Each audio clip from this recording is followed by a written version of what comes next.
Karena dalam Al-Quran, musibah, bencana, gempa dan sejenisnya tidak akan terjadi kecuali diundang. Bahasa agamanya, bahasa Qur'annya, musibah itu datang karena diundang oleh manusia.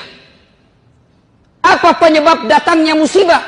Saya tidak bahas melalui ilmu teknologi, tapi saya mencoba memperjelaskannya dari Al-Quran sebagai sumber ilmu pengetahuan umat Islam. Ini tidak ada hubungan dengan geologi. Ini hanya pedoman buat orang beriman. Kalau Bapak percaya berarti Bapak termasuk orang beriman. Kalau Bapak bilang tidak ada hubungannya berarti Bapak pura-pura beriman. Apa landasannya? Silahkan buka Al-Quran, surah Al-Imran ayat 112. Setidaknya dalam Al-Quran itu didapati informasi ada 4 penyebab datangnya musibah yang menyebabkan sebab datang bencana alam ini. Undangan itu datang gara-gara apa? 1, kata Al-Quran, yakfuruna bi ayatillah. Mereka kufur terhadap ayat-ayat Allah. Mereka dustakan ayat-ayat Allah. Menurut orang Islam ada 2 ayat Allah. Ayat tertulis dan ayat tercipta. Ayat tertulis Al-Quranul Karim, ayat tercipta lingkungan alam. Bagaimana sikap manusia khususnya bangsa Indonesia terhadap ayat-ayat Allah? Coba ngaku beriman, ngaku ketuhanan yang Maha Esa. Bahkan ditulis, dideklarasikan dalam Undang-Undang Dasar Republik Indonesia. Konstitusi kita mengakui dengan rahmat Allah yang Maha Kuasa. Atas berkat rahmat Allah kita merdeka. Tapi apa kelakuan bangsa Indonesia? Azan, pembacaan ayat suci di Quran dianggap mengganggu. Coba Al-Quran, katanya kita umat beragama, katanya kita percaya kepada Tuhan yang Maha Esa. Kok bisa-bisanya pengajian mengganggumu? Kok bisa-bisanya suara azan membuat kau risih? Gimana Allah tidak marah? Hasilnya bilang, kan ditahu itu jadwal. Namanya juga, jangan terlalu keras. Ya namanya panggilan pasti dikeras. Allahu Akbar, Allahu Akbar. Namanya panggilan pasti dikeraskan. Kalau dikecilkan, bukan namanya panggilan Pak, si bicie. Dasat, dipanggil. Dasat, dasat. Nah, itu baku bici namanya itu.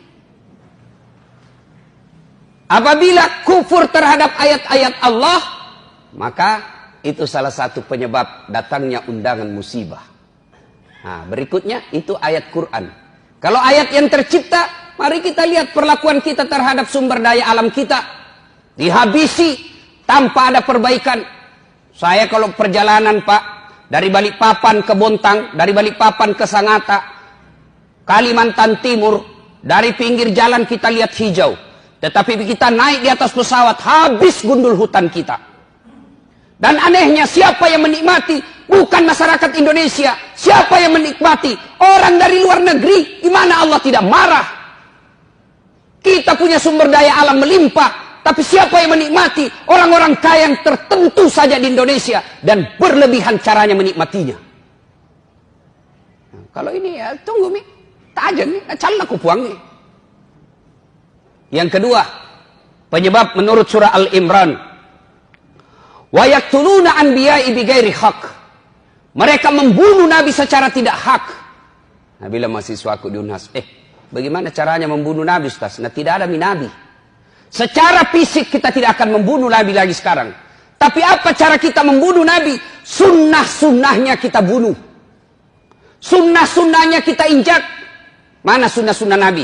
Ayo kita lihat saja. Pengantin. Jelas-jelas Nabi menjelaskan, kau makan dan minum duduk, karena makan dan minum berdiri adalah cara seperti setan. Tapi apa yang terjadi di tengah-tengah kita? Gedungnya Islamic Center, pengantinnya bapaknya haji dua-duanya, turut mengundang alim ulama. Tapi apa yang terjadi ketika pesta pengantin? Standing party. Dan kita bangga dengan itu. Pantas sunnah-sunnah Nabi kita injak-injak. Masih berkaitan dengan pengantin. Ini riolo ugie, mangkasae, masiri kiko anak tak si rani. Malu kita kalau anak kita belum menikah sama laki-laki. Tapi apa lihat Pak?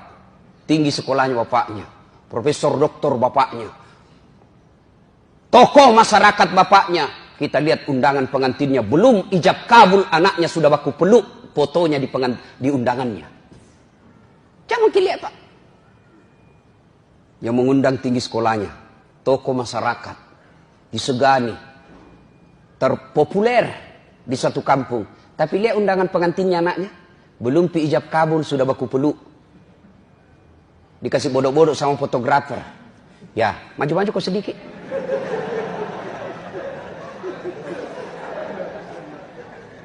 Kita injak-injak sunnah Nabi. Nabi menginformasikan dalam hadisnya diriwayatkan oleh Bukhari, haram merubah nasab, haram mengerubah silsilah orang tua kita. Dek nawad ngirobah sena anak tawe. Tapi apa yang terjadi? Kita sok barat-barat. Sudah menikah, istri tak langsung siapa namanya di belakangnya, istri tak suaminya. Siapa ngajar ke itu? Nabi sudah jelas tidak boleh kau robah namanya bapaknya istrimu di belakang. Contoh konkret, nama istri Naurah Siddiqiyah, Nasrun nama bapaknya. Begitu setelah menikah suaminya Das'at Latif, berubah namanya Naurah Siddiqiyah Das'at Latif. Padahal tidak boleh. Kenapa? Naurah Siddiqiyah bukan anak saya, tapi istri saya. Coba, matan itu sikolana. Tinggi jabatannya, tapi begitu sudah menikah, namanya istrinya naganti. Apa pernah kita dengar Rasulullah mengganti nama istrinya Khadijah Muhammad? Tidak, Khadijah tetap disebut Khadijah binti Khuwailid, Aisyah binti Abu Bakar Siddiq. Sunnah-sunnah Nabi kita injak-injak. Kalau ada yang tidak melaksanakan sunnah, atau ada orang yang melaksanakan sunnah, kita anggap kampungan. Kita lihat saudara kita yang agak naik-naik celananya sedikit, dibilang apa? Banjiri kapang. Ada saudara kita memelihara jenggotnya karena cintanya kepada sunnah, apa dia bilang? Dede lewat-lewat na soalim. Apabila sunnah-sunnah Nabi kita injak-injak, tunggu azab Allah akan datang. Wa yaqtuluna anbiya'i bighairi haq. Yang ketiga, yang akan menyebabkan turunnya bencana alam. Wa kanu yaqtadun. Mereka telah melampaui batas. Tak lewat-lewat nih Pak. Lihat lagi Pak. Agama Islam mengajarkan amar ma'ruf nahi mungkar. Dan siapa yang punya tugas? Ulama, para muballigh. Tapi bagaimana kelakuan kita terhadap ulama? Bagaimana kelakuan kita kepada mereka yang melaksanakan amar ma'ruf?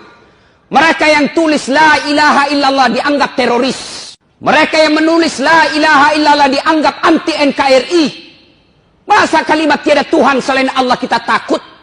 Dan siapa yang lakukan itu? Orang Islam sendiri. Anda yang lakukan kriminalisasi itu bukan non-muslim, orang non-Islam, kita masih bisa tolerir. Kenapa? Tidak mengerti. Islam sendiri salatnya selalu mengucapkan la ilaha illallah, tapi takut dengan kalimat Allah, takut kalimat tauhid. Gimana caranya? Disebut tak lewat-lewat. Mana ada kasihan itu ulama pegang senjata?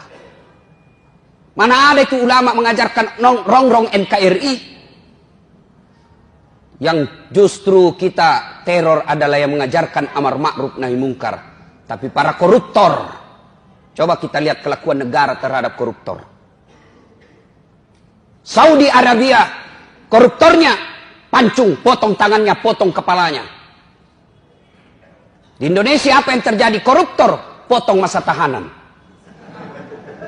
Ini kan keterlaluan namanya. Tak lewat-lewat mako. Marah Allah. Dan yang keempat, penyebab turunnya musibah di muka bumi ini, kata Allah menurut Al-Imran ayat 112. Dzalika bima adzau.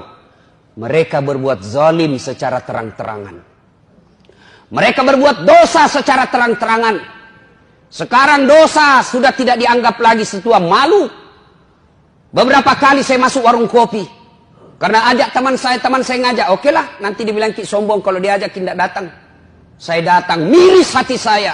Kok ada Bugis Makassar, budaya kita siri, budaya kita Matandre siri. Kok ada perempuan tidak malu-malunya merokok di depan umum. Yang membuat saya miris, merokok di depan umum karena dia pakai jilbab. Dan itu kita anggap biasa. Ini kan sudah terlewat-lewat. Kita orang Bugis Makassar, makundraye, ipaka lebih. Makundraye, Matandre onronna. Tapi kok bisa-bisanya pakai jilbab dengan rapi di depan laki-laki, orang banyak meliriknya, dia santai dan merasa tidak malu merokok di depan umum pakai jilbab. Ini yang disebut zalika bima azau. Mereka berbuat zalim secara terang-terangan. Belum lagi pembuat dosa, dosa zina secara terang-terangan. Mereka secara terang-terangan membuat komunitas. Tidak malu deklarasikan dirinya. Riolo makadete sama siri kok mapigau salah. Sekarang apa dia bilang? Biasa nih. Dulu kalau ada perempuan hamil diusir dari kampungnya. Masuk kok upaka siri kasih di kampung. Bapak rela dia buang anak gadisnya. Untuk apa? Karena dianggap membuat aib buat keluarga. Sekarang apa? Nyata-nyata hamil 7 bulan pesta besar-besaran. Kejadian-kejadian seperti ini. Itu yang membuat azab Allah cepat datang. Lalu orang bilang begini, kalau negara barat bagaimana Ustaz? Taleo-leo itu. Jepang lah misalnya. Oh jangan salah Pak. Jepang itu, saya sudah berapa kali ke sana, akhlaknya tinggi Pak. Tidak ada tukang tipu. Pejabatnya baru dituduh korupsi, mundur dan bunuh diri. Kita sudah tertuduh, bahkan terponis, bahkan terpidana, sudah terbukti, sudah dipenjara, tidak malu jadi caleg.